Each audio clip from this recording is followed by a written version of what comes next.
রাজ্যের হাসপাতালগুলোর চিকিৎসার উপর ভরসা রাখুন। মুখ্যমন্ত্রীর সমীপেশু কর্মসূচিতে বিভিন্ন সমস্যা নিয়ে আগত মানুষজনকে এভাবে সাহায্য করলেন এবং পরামর্শ দিলেন মুখ্যমন্ত্রী ডক্টর মানিক সাহা।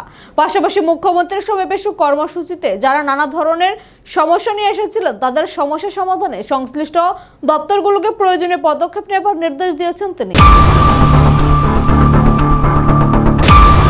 রাজ্যের স্বাস্থ্য পরিষেবা এখন অনেকটাই উন্নত হয়েছে। সরকারিভাবে চিকিৎসা পরিষেবার সমস্ত সুযোগ সুবিধা রয়েছে রাজ্যে। মুখ্যমন্ত্রী সমীপেশু কর্মসূচিতে রাজ্যে উপলব্ধ চিকিৎসা পরিষেবার সুযোগগুলি গ্রহণের জন্য মুখ্যমন্ত্রী ডক্টর মানিক সাহা বিভিন্ন সহায়তা প্রত্যাশীদের প্রতি আহ্বান জানিয়েছেন। পাশাপাশি চিকিৎসার জন্য সাহায্য প্রত্যাশীদের প্রয়োজনীয় সহায়তা প্রদানে সংশ্লিষ্ট আধিকারিকদের নির্দেশ দেন।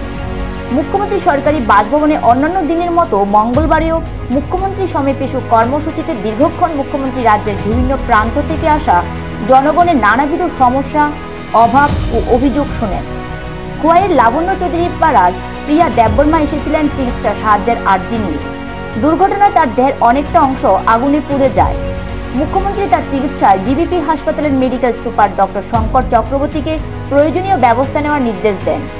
দক্ষিণ জুলাইবাড়ির প্লাবন ভৌমিক থ্যালাসেমিয়া আক্রান্ত তার কন্যা সুপ্রিতা ভৌমিকের চিকিৎসা সাহায্যের আর্জি জানালে মুখ্যমন্ত্রী সাথে সাথে সুপ্রিতার চিকিৎসার প্রয়োজনীয় ওষুধের পাশাপাশি সমাজ কল্যাণ ও সমাজ শিক্ষা দপ্তর থেকে আর্থিক সহায়তা প্রদানের আশ্বাস দেন।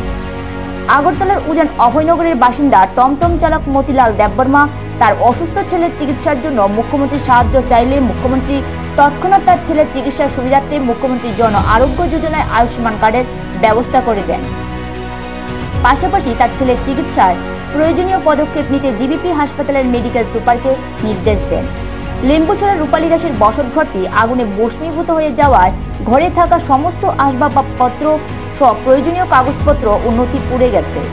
স্বামীহারা রূপালী দাস তার একমাত্র ছেলেকে নিয়ে সংসার প্রতিপালন করতে খুবই সমস্যা হচ্ছে বলে জানালেন। মুখ্যমন্ত্রী মহকুমা শাসকের সাথে কথা বলে পুড়ে যাওয়া কাগজপত্র ও নথিগুলি পাওয়ার ব্যবস্থা করে দেওয়ার পাশাপাশি সমাজ কল্যাণ ও সমাজ শিক্ষা দপ্তর থেকে তার ছেলেকে আর্থিক সহায়তা করার আশ্বাস দেন। বড়জলার প্রান্তশীল তার বাবার চিকিৎসা, রামনগরের রাজু মিয়া হৃদরোগে আক্রান্ত তার কন্যা জন্নাত আক্তারের চিকিৎসা এবং বামুটিয়ার শিপ্রা চক্রবর্তী তার স্বামীর চোখের সমস্যাজনিত অসুস্থতা নিয়ে এসেছিলেন চিকিৎসা সাহায্যের জন্য। মুখ্যমন্ত্রী তাদের চিকিৎসার প্রয়োজনীয় কাগজপত্র দেখে জিবিপি হাসপাতালের মেডিকেল সুপার ডক্টর শঙ্কর চক্রবর্তীকে প্রয়োজনীয় ব্যবস্থা নেওয়ার নির্দেশ দেন। পাশাপাশি প্রান্তশীলের বাবার চিকিৎসার সুবিধার্থে মুখ্যমন্ত্রী জন আরোগ্য যোজনার আয়ুষ্মান কার্ডও ব্যবস্থা করে দেন। তাছাড়াও এদিন লঙ্কামুড়ার চন্দন দেবনাথ, বিশালগড়ের রোকিয়া বেগম, আগরতলা ভট্টপুকুরের লক্ষ্মী বণিক এবং মুক্তা আচার্য দাস, টাউন বরদোয়ালির সুধীর চন্দ্র মজুমদার সহ আরও অনেকে চিকিৎসা সাহায্যের আশ্বাস পেয়েছেন।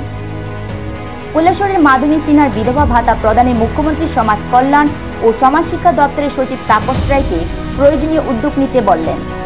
মুখ্যমন্ত্রী সমীপেশু কর্মসূচিতে এদিন স্বাস্থ্য ও পরিবার কল্যাণ দপ্তরের সচিব কিরণ গিত্তে, মুখ্যমন্ত্রী সচিব অপূর্ব রায়, সমাজ কল্যাণ ও সমাজ শিক্ষা দপ্তরের সচিব তাপস রায়, মুখ্যমন্ত্রী সচিবালয়ের অতিরিক্ত সচিব ডক্টর সমিত রায় চৌধুরী, জিবিপি হাসপাতালের medical super doctor Shankar Chakraborty, Atal Bihari Vajpayee regional cancer হাসপাতালের medical super doctor Shiromani Debbarma, IGM হাসপাতালের medical super doctor Debashree Debbarma উপস্থিত ছিলেন।